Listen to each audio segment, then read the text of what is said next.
Olha, é um fato. Toda venda no e-commerce tem um custo. Mas os custos mais perigosos, de verdade, não são aqueles que aparecem na planilha. São aqueles que a gente não vê, sabe? Aqueles que vão comendo a margem de lucro por baixo dos panos sem que ninguém perceba. Então, o nosso roteiro aqui é simples, mas bem revelador. A gente vai começar olhando para a ponta do iceberg. Depois, vamos mergulhar fundo nos custos reais, investigar o estrago que as fraudes causam, entender o custo do abandono de carrinho e, no final, juntar tudo isso para ver o peso total que os pagamentos têm numa operação. Então vamos lá, começando pelo começo. Vamos pegar uma transação bem simples para entender aquele único custo que todo mundo que vende online conhece bem. Pensa só, uma venda de R$ 100. Logo depois, quem vende vê que foi descontado uma taxinha daquela transação. A matemática parece bem direta, né? Mas olha, isso é só o comecinho da conversa. Pois é, esse percentual tem nome. É o famoso MDR, ou Merchant Discount Rate. É aquela taxa que todo lojista paga e que serve para remunerar todo mundo que faz a venda acontecer. O banco que emitiu o cartão, a bandeira tipo Visa ou Master e a empresa que processa o pagamento. A maioria das pessoas para por aí, acha que o custo de pagamento é só isso. Só que essa é só a pontinha do iceberg. E é exatamente aqui que a coisa fica interessante, porque o verdadeiro impacto financeiro de aceitar um pagamento vai muito, mas muito além dessa única taxa. Bom, agora a gente vai mergulhar de cabeça. Vamos explorar aquela parte gigante do iceberg que fica escondida, mas que tem um impacto enorme no negócio. É aqui que a gestão de pagamentos deixa de ser só operacional e vira estratégia pura. É bom pensar nisso como 3 grandes blocos, sabe?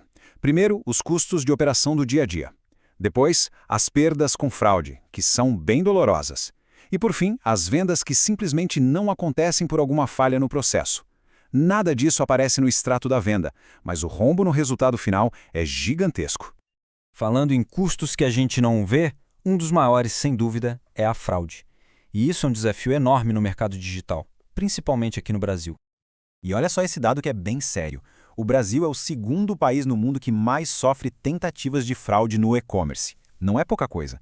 Isso significa que, para quem vende online por aqui, lidar com fraude não é uma questão de se vai acontecer, mas de quando. É uma realidade diária. E o mais curioso, talvez, é que fraude não é tudo a mesma coisa. Existe a fraude efetiva, que é aquela clássica do criminoso que usa dados de um cartão roubado.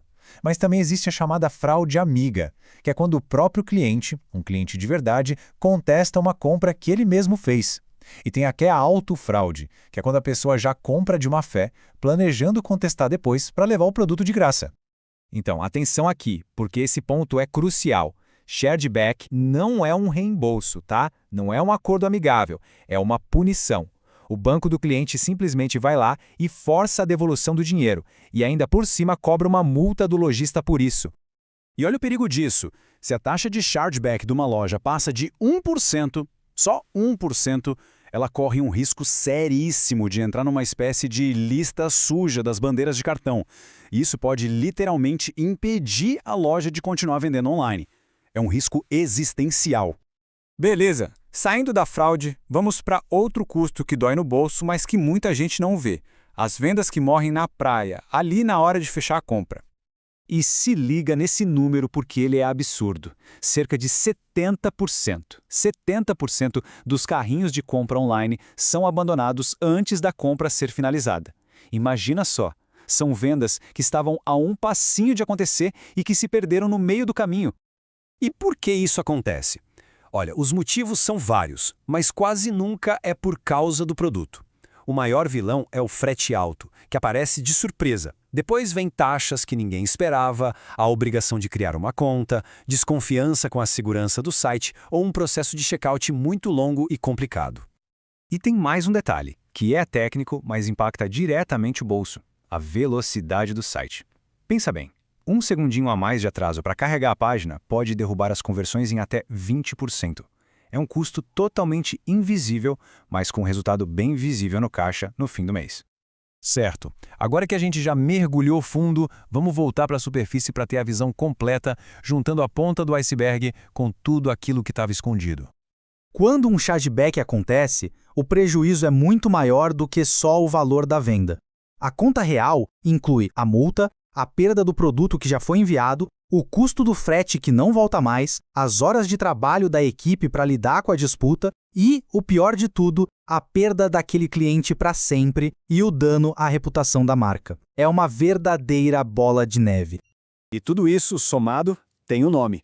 É o que o mercado chama de custo total de aceitação, ou TCO, na sigla em inglês. Essa sim é a verdadeira medida do quanto custa aceitar pagamentos. É olhar para a foto inteira, não só para um pedacinho dela. Então, quando a gente enxerga o iceberg inteiro, fica claro que gerenciar pagamentos não é só uma tarefa operacional, é pura estratégia que afeta a saúde financeira e o crescimento do negócio. A grande questão que fica é, sabendo de tudo isso, o que muda na estratégia de pagamentos de um e-commerce a partir de agora?